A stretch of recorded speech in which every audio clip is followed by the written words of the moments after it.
Coach Helland. Okay, so Hoquiam, Washington. Yep, Hoquiam, Washington. How many wrestlers here at the Northwest Elite Camp?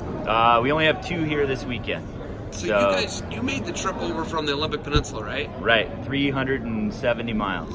Are you serious? Yeah. How long did that take?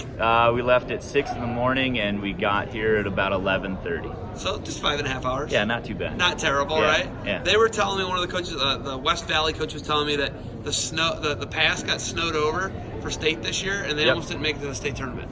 Yeah, well, so we canceled half the eastern our, part of the state almost didn't make it to state this year. Yeah, well, and we canceled our regions this year too. So we have a 3-weekend postseason, and one of the weekends got wiped out this year because of snow. What they do? They just put everybody into state, doubled the state brackets. Are you kidding me? It was crazy, yeah. They just took all the people who made it to the regionals and put them in state. So people who won state this year won brackets that are twice the size of any other year. 32-man, yeah. I've never even heard of that. Yeah. That's a thing. Yeah, we wrestled for 26 hours. It was 2 13-hour days. Oh my God. That's at the Tacoma Dome, right? Yeah, Tacoma, yeah. Oh my gosh. Yeah, if you've never seen it, it is a spectacle. Sounds like I'm gonna have to get out to that. Yeah, because Coach Roberts won't shut up about it, and he was a one-time state champ here, and I think all his brothers were state champs. Yep. Okay, so coming to Northwest Elite Camp, only bringing 2 guys. Was it easy to plug those 2 guys into teams and get them plenty of matches? It was, yeah. The coaches have been pretty awesome about making sure that we have that we're getting matches. I mean, my guys have been wrestling nonstop. They've been getting exhibition matches. They've been really good about just integrating them right into the lineup. So only having 2 guys, they felt like they're a part of teams that are here. It's been pretty awesome. It's been a great time for them. 5.5-hour drive here. Not very many guys. Come from a small community. Is it worth it for you guys to do this crazy undertaking, drive all the way here? Is 2 guys, are they going to get a lot better? Do you feel like Anthony Ashnaw, Schlater, do you think those guys rubbed off on them? Do you think the quality of the camp's worth 5.5 hours? Oh, of course.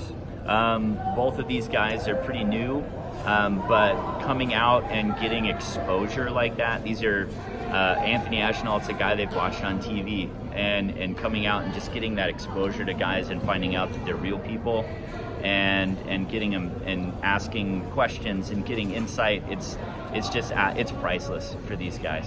And then seeing the attitude of Coach Roberts when he's coming around, he's getting everybody fired up. And I honestly think getting exposure to other wrestlers from other schools and other areas that we never come into contact with is just as important. Coming across a state like this and wrestling kids from Oregon and Idaho, we'd never see these kids. So it's in every region, as you know, have different styles, different points of emphasis. So they're seeing different styles of wrestling that we might not get exposed to where we're at. So we're pretty isolated out on the coast. I was just going to start. Yeah. I was going to actually say, next thing is, you're a logging country. Oh yeah. Right. So where you guys, this is actually like a temperate rainforest. Yep. Right. Yep. It literally, they harvest. You can drive and you can see where they harvest trees. Usually about 40 years at a time. So they'll 40 years at a time, and you'll see trees, different heights of trees where they've planted them together. It's actually really awesome. I go to the Olympic Peninsula quite a lot, actually. Yeah. Hurricane Ridge. I've done the whole rainforest. Been all around there, man. Love it, right? Right. So that's our neck of the woods. I love it. The Olympic National Forest. But anyhow, it's an awesome place.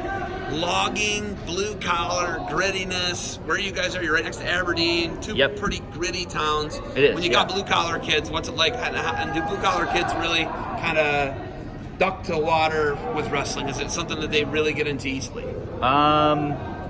I would say it's changing a little bit. It kind of ebbs and flows.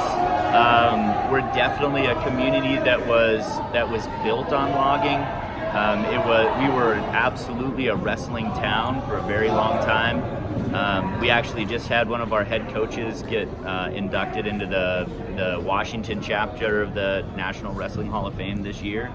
So, I mean, we've got a pretty deep history, but our town's gone through some changes. The logging industry is not nearly as vibrant as it used to be. So you've kind of seen some definite shifts in that. But I would say that the kids that we get turned out, they're definitely the kids that are willing to accept challenges, willing to accept a lot of work, and yeah, we never have a problem getting them to just basically run through walls for us. They'll do what needs to be done.